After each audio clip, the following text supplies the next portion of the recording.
Ini kita akan berbicara tentang wanita yang mulia, wanita terbaik yang pernah berada di sisi Rasulullah sallallahu alaihi wasallam. Beliau adalah ummuna, ibunda kita, Sayyidah Khadijah binti Khuwailid At-Tahirah radhiyallahu taala anha. Beliau adalah ibunda kita, ibunda orang-orang yang beriman, Ummul Mukminin, istrinya Rasulullah sallallahu alaihi wasallam, yaitu Sayyidah Khadijah binti Khuwailid radhiyallahu anha. Jadi materi kita tentang istri Nabi yang mulia, Sayyidah Khadijah. Beliau ini banyak keutamaannya. Innaha Ummul Mukminin Khadijah binti Khuwailid bin Asad Al-Qurasyiyah Al-Asadiyah. Beliau adalah Khadijah binti Khuwailid bin Asad Al-Qurasyiyah dari suku Quraisy, Al-Asadiyah dari marga Al-Asadiyah. Wahia min afdhali nisa'il alam, wahia min afdhali nisa'il ummah, dan beliau adalah seutama-utama wanita dari umat ini, wanita yang paling utama dari umat ini. Wulidat qabla amal fil bi 15 sanah. Beliau lahir sebelum tahun gajah, yaitu 15 tahun sebelum terjadinya pasukan bergajah menyerang kota Makkah. Berarti selisihnya dengan Rasulullah sallallahu alaihi wasallam lahir adalah 15 tahun. Di Rasulullah sallallahu alaihi wasallam sebelum lahir 15 tahun itu lahirlah Khadijah. Berarti Khadijah lebih tua 15 tahun. Wa kanat min awsati Quraisyin nasaba. Beliau adalah orang Quraisy yang nasabnya tinggi, yang paling tengah nasabnya, maksudnya paling tinggi nasabnya.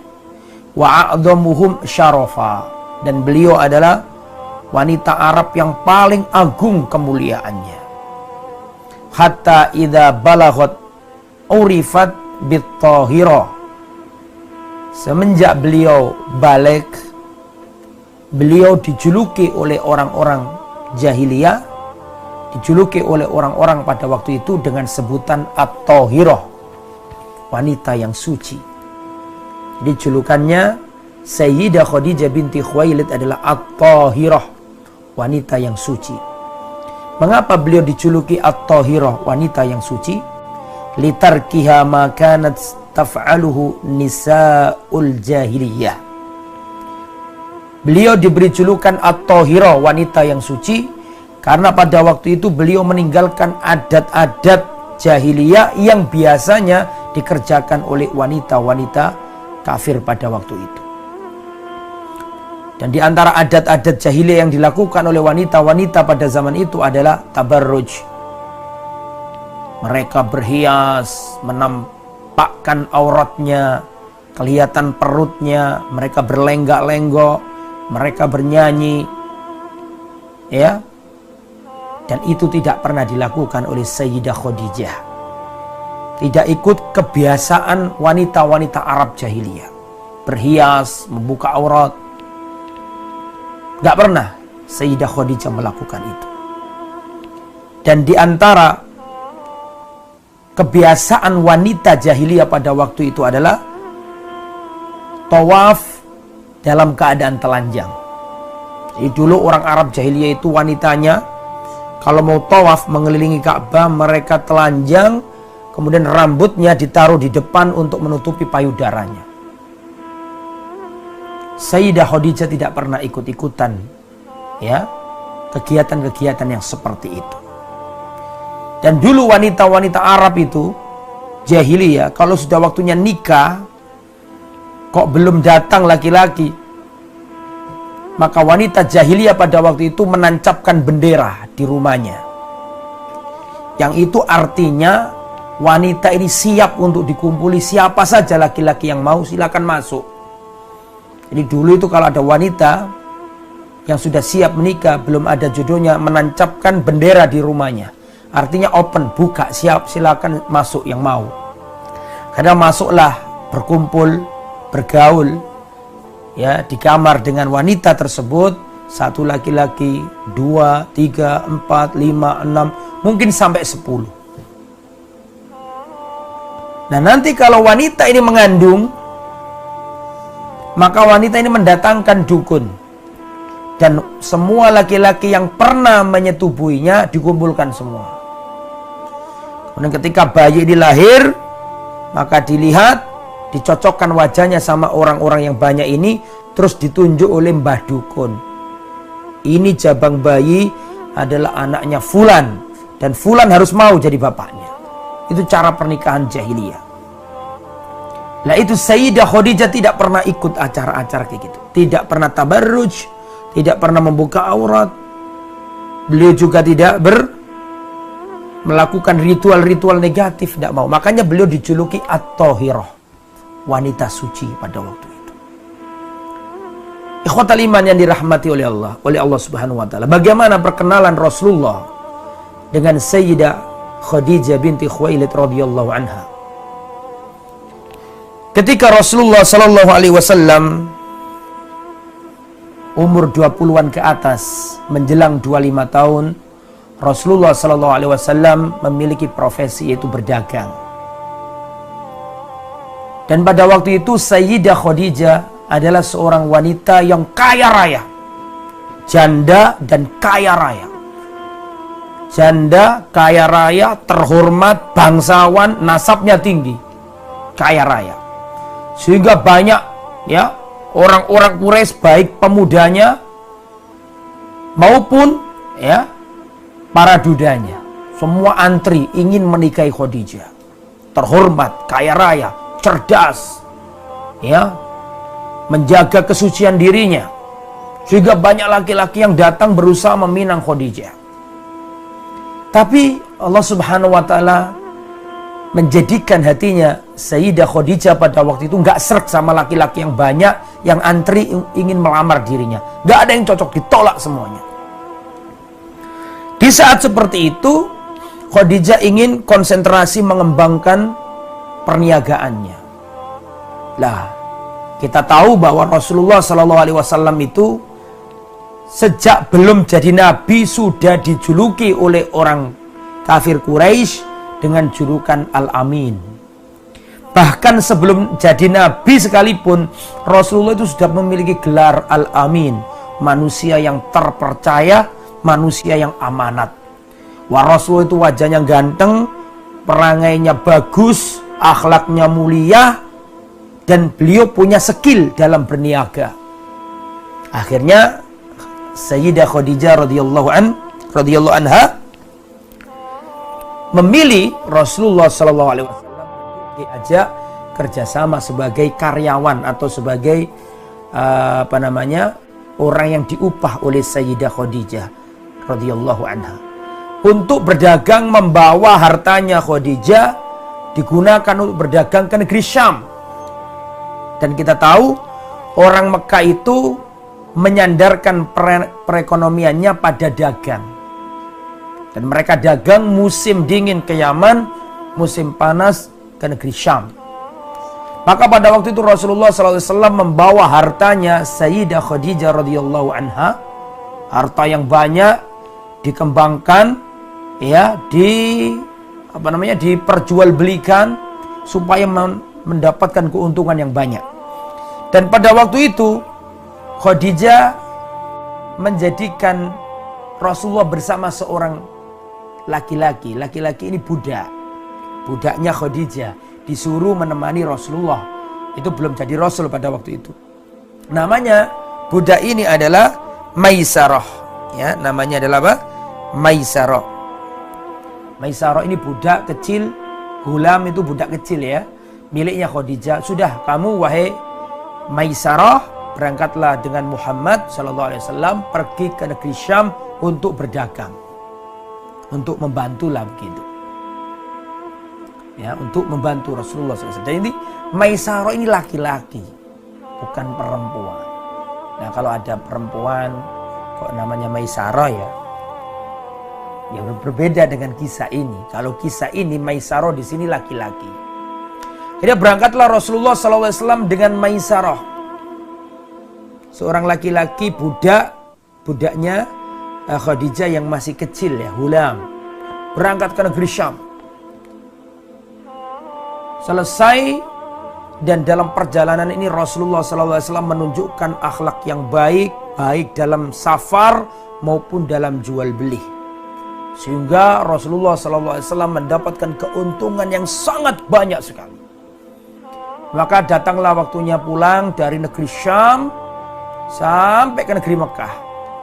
Sampai di negeri Mekah, maka kagetlah Sayyidah Khadijah binti Khuwailid karena mendapatkan perniagaannya untung besar. Laba yang besar, yang tidak pernah selama ini untung sebesar itu.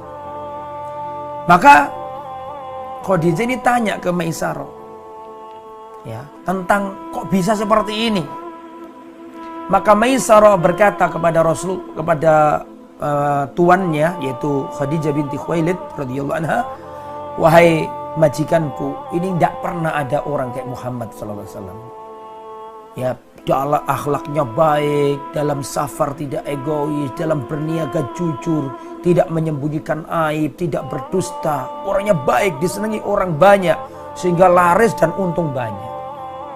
Dan perhatikan ya, di sini ada faedah penting ini. Umar bin Khattab itu kalau ada orang bersaksi dan mengatakan bahwa fulan itu orang baik, maka Umar berkata, kamu yang mengatakan bahwa fulan ini orang baik, apakah kamu pernah safar bareng dengannya? Kalau orangnya itu mengatakan, enggak, aku belum pernah safar bareng dia, kata Umar, kamu belum kenal orang ini. Jadi Umar bin Khattab itu kalau di pengadilan ada saksi yang memberi tazkiyah, memberi rekomendasi dan memuji seseorang, ditanya sama Umar, kamu pernah safar dengannya? Belum pernah. Apa kamu sudah pernah muamalah menggunakan uang dengan orang ini? Bermuamalah uang, bisnis, duit gitu ya. Apakah kamu pernah safar bareng orang ini? Dan apakah kamu sudah pernah bermuamalah, terutama urusan duit sama orang ini? Kalau dijawab orang itu, aku belum pernah ya melakukan itu dengan orang ini. Kata Umar, berarti kamu belum kenal siapa orang ini. Berarti orang itu baik apa tidaknya bisa dilihat dari dua hal. Ketika dia safar, orang itu kalau safar akan nampak wujud aslinya. Orang itu kalau safar bepergian jauh bersama orang banyak itu akan kelihatan nampak wujud aslinya. Watak aslinya akan kelihatan. Orang ini egois apa enggak, penyabar apa enggak, bisa kerja sama apa enggak. Itu akan kelihatan. Orang kalau safar akan kelihatan. Yang kedua dalam urusan muamalah. Dan kebetulan dua-duanya itu sudah dilihat langsung oleh Maisarah, budaknya Khadijah. Jadi benar-benar ketika safar melihat akhlak yang baik, tidak egois, akhlak yang mulia, bisa kerjasama. Dan ketika urusan duit muamalah, Rasulullah juga orangnya tidak berkhianat, orangnya jujur. Sehingga dua kategori ini sudah masuk bahwa Rasulullah adalah orang yang baik. Maka disampaikan semuanya oleh Maisarah kepada Khadijah. Akhirnya tertambatlah nama Muhammad sallallahu alaihi wasallam ada di hatinya Khadijah. Khadijah jatuh cinta sama Rasulullah sallallahu alaihi wasallam. Tapi bagaimana caranya menyampaikannya itu loh, gimana? Apa yang dilakukan Khadijah? Khadijah ini ya pengen nikah dan melihat Rasulullah itu kesengsem. Ya, orangnya baik, ya pintar dagang, akhlaknya luar biasa, nasabnya tinggi, orangnya ganteng. Wah, luar biasa, sempurna Rasulullah ini. Karena khuluquhul Quran. Rasulullah itu adalah Quran yang berjalan. Semua perilaku Nabi itu Al-Quran. Akhlaknya Nabi itu Al-Quran. Makanya jatuh hati Khadijah kepada Rasulullah SAW. Akhirnya apa yang dilakukan? Maka Khadijah gimana caranya? Curhat sama teman akrabnya. Namanya Nafisa binti Munabbih ya. Di sini kalau nggak salah ya. Binti Munabbih. Ya, Nafisah namanya. Maka Nafisah mengatakan, kalau begitu ya sudah, biarkan aku yang pergi ke Muhammad menyampaikan hal ini kepada Muhammad sallallahu alaihi wasallam. Ini dalil kemuliaannya Khadijah. Ada rasa malu pada dirinya. Padahal kan janda loh, dia bukan perawan. Kalau perawan wajar. Kalau janda itu biasanya nggak pakai malu, langsung datang. Itu janda soalnya. Lah, ini menunjukkan bagaimana kesucian Khadijah. Dia nggak langsung datangi Muhammad sallallahu alaihi wasallam, ya Muhammad mau nggak kamu nikah sama aku? Pertama karena dia janda, bukan perawan. Kalau perawan malu-malu. Ini beliau janda. Dua, beliau ini posisinya bisa dikatakan atasan. Kalau mau bisa aja tuh. Dan mengatakan ke Nabi, Muhammad kamu mau ya nikah sama saya? Bisa. Tapi itu tidak dilakukan oleh Khadijah. Dia menjaga hatinya dan menjaga kemuliaannya. Maka dia melalui perantara. Perantaranya namanya Nafisa. Jadi Nafisa datang ke Nabi. Ketika Rasulullah SAW ditawari oleh Khadijah melalui Nafisa tadi itu, maka Rasulullah SAW langsung radhiya bidzalik, langsung setuju Rasulullah, nggak pakai mikir, naam gitu ya, setuju Rasulullah SAW.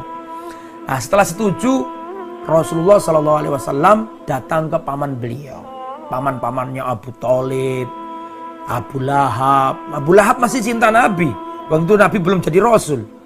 Kemudian paman-paman yang lain didatangi sama Rasulullah SAW, pamannya setuju semua. Maka pamannya Rasulullah datang ke keluarganya Khadijah melamar. Dilamar. Akhirnya terjadilah akad pernikahan. Ya, pada waktu itu kurang lebih 2 bulan setelah kembali dari negeri Syam. Terjadilah pernikahan antara Rasulullah SAW dan Khadijah, ya, dihadiri oleh Bani Hashim dan pemimpin-pemimpin suku Mudhar datang semuanya. Dan pada waktu itu umurnya Khadijah 40 tahun. 40 tahun itu Hijriyah ya, bukan Masehi. Berarti kalau dikonversi ke Masehi berarti nggak sampai 40 tahun. Umurnya Rasulullah 63 itu Hijriyah, bukan Qamariyah. Kalau bukan Syamsiyah, bukan Masehi. Kalau dimasehikan umurnya Nabi nggak sampai 63, nggak sampai. Karena itu hitungan kalender Hijriyah. Maksudnya kalender Qamariyah maksud saya. Oke ya. Dan umurnya Nabi pada waktu itu 25. Ya. Dan Rasulullah SAW memberikan mahar ya 20 unta muda kepada Sayyidah Khadijah radhiyallahu anha. Ikhwatal iman, wa kanat yauma idzin afdal nisa'i qaumiha nasaban wa tharwatan wa aqla. Dan pada waktu itu Sayyidah Khadijah adalah wanita yang paling utama di Makkah, wanita yang paling utama di Quraisy. Ya, nasabnya, kekayaannya, kecerdasannya. Wahia awwalu imra'atin tazawwajha Rasulullah, dan beliau adalah wanita pertama yang dinikahi Rasulullah sallallahu alaihi wasallam. Lam yatazawwaj 'alaiha ghairaha hatta matat, dan Rasulullah tidak menikah dengan wanita manapun ya sampai wafatnya Sayyidah Ibunda Khadijah binti Khuwailid. Rasulullah tidak berpoligami selama Khadijah masih hidup. Wa kullu awal, dari pernikahan ini Rasulullah memperoleh anak. Dari pernikahan ini Rasulullah memperoleh anak banyak. Ada 6 putranya Rasulullah dari Khadijah. Yang pertama adalah Al-Qasim. Makanya Rasulullah dijuluki Abul Qasim. Kunyahnya Rasulullah adalah Abul Qasim, ayahnya Qasim. Kemudian Zainab, kemudian Ruqayyah, kemudian Ummul Kulthum, kemudian Fatimah, kemudian Abdullah. 6 putra-putrinya Rasulullah dari Khadijah binti Khuwailid. Wa mata banuhu kulluhum fi sighorihim. Semua putranya Nabi wafat ketika masih kecil, belum balik. Adapun seluruh putri-putrinya Nabi hidup sampai masuk Islam, menjumpai masa Islam. Menjumpai masa Islam. Ikhwatal iman yang dirahmati oleh Allah. Siapa Khadijah binti Khuwailid? Al-Imam Az-Zahabi rahimahullah mensifati tentang Sayyidah Khadijah. Qala Az-Zahabi rahimahullah, kanat Khadijatu aqilatan jalilatan dayyanatan mutadayyinatan masunatan karimatan min ahlil jannah. Kata beliau, Khadijah adalah wanita yang cerdas, yang mulia, yang punya agama, yang terjaga, yang mulia, min ahlil jannah, dijamin masuk surga. Wa kana Nabi sallallahu alaihi wasallam yusni 'alaiha, dan Rasulullah selalu muji-muji Khadijah. Saya belum menceritakan keutamaan Khadijah secara terperinci 1, 2, 3, 4. Nanti saya jelaskan itu. Ini masih kisah permulaan ini. Ya, yusni 'alaiha, Rasulullah selalu memuji-muji Khadijah. Bahkan ketika Khadijah wafat selalu dipuji Nabi di depan istri-istrinya. Wa yufadziluha ala sairi ummahatil mu'minin, dan Rasulullah selalu mengutamakan Khadijah daripada seluruh istri-istrinya. Wa yubalik fi ta'dhimiha, dan Rasulullah sangat menjunjung tinggi, sangat berlebihan, bukan berlebihan, sangat benar-benar mengagungkan dan memuji istri tercinta. Dan Rasulullah tidak pernah melupakan kebaikan Khadijah. Bahkan ketika Khadijah sudah wafat, Rasulullah selalu nyebut, dulu Khadijah seperti ini, dulu Khadijah, disebut-sebut terus. Nanti saya cerangkan secara detail nanti. Sebelum kita berbicara tentang keutamaan Sayyidah Khadijah secara khusus, terperinci 1, 2, 3, 4, kita akan ceritakan dulu bagaimana peran Khadijah di awal-awal masa dakwah, di awal-awal menyertai Rasulullah SAW. Diceritakan oleh Aisyah radhiyallahu anha. Perhatikan, karena saya bacakan hadis yang lumayan panjang ini. Karena awal ma budi'a bihil Rasulullah sallallahu alaihi wasallam minal wahyi ar-ru'ya as-sadiqah fin naum. Awal mula Rasulullah mendapatkan wahyu itu berupa mimpi-mimpi yang baik. Rasulullah dikasih mimpi sama Allah. Fakana la yara ru'ya illa ja'at mithla falaqis subuh, dan Rasulullah tidak melihat mimpi kecuali datang seperti falak, waktu falak subuh. Dan pada waktu itu umur 40 tahun atau mendekati 40 tahun, Rasulullah dijadikan oleh Allah senang menyendiri. Hubbiba ilaihil khala, Rasulullah senang menyendiri. Dan biasanya Rasulullah SAW menyendiri di Gua Hira. Ya, untuk apa? Untuk beribadah di sana. Ya, beberapa hari. Ya, wa huwa ta'abbud al-layali ulatil adad qabla an yarja ila ahli fayatazawwadu lidzalika thumma yarja ila Khadijah. Jadi Rasulullah SAW itu dipersiapkan bekalnya oleh Khadijah. Coba bayangkan. Bayangkan seandainya zaman sekarang ada suami nggak kerja misalnya, izin iktikaf di masjid, apa nggak marah istrinya? Waktunya kerja. Ini Rasulullah tidak izin, bukan izin, berkata kepada Khadijah, aku ingin menyendiri di Gua Hira. Apa yang dilakukan Khadijah? Baik, perhatikan bagaimana baiknya Khadijah ini. Ketika Rasulullah punya niatan untuk bertahanus, yakni berta'abbud di Gua Hira sambil menyendiri merenungkan kejadian alam semesta ini. Ketika Rasulullah SAW melihat di sana ada orang nyembah patung, Rasulullah melihat sana ada seorang yang menikahi istri bapaknya, Rasulullah mungkin melihat wanita, bayi, perempuan dikubur hidup-hidup, ada orang mutus silaturahim, ada orang berbakti kepada, ada orang yang durhaka kepada orang tuanya, ada orang nyembah patung, ada orang buat patung dijual, disembah. Rasulullah melihat ketimpangan-ketimpangan yang ada di kota Mekah. Maka Allah Subhanahu wa ta'ala tancapkan dalam hati Rasulullah perasaan ingin menyendiri. Ingin menyendiri karena melihat kondisi yang seperti ini. Dan pada waktu itu Rasulullah bilang ke Khadijah, dan Khadijah tidak mengatakan ngapain ke sana, ngapain ke Bukit Hira atau ke Gua Hira yang naik tinggi-tinggi. Mendingan bersama aku, bersama anak-anak, wahai suamiku. Ibarat zaman sekarang waktunya kerja aktif, seorang suami ngomong sama istrinya, saya izin itikaf ya, di masjid gak kerja. Bagaimana istri zaman sekarang?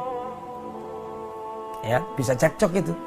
Tapi lihat, Ketika Rasulullah SAW menyampaikan kepada Khadijah ingin menyendiri di Gua Hira, maka digenah-genahkan, kata orang Surabaya ya, digenah-genahno sama Khadijah. Artinya dipersiapkan, ini makanannya, ini minumannya, bontot kalau kata orang sini ya.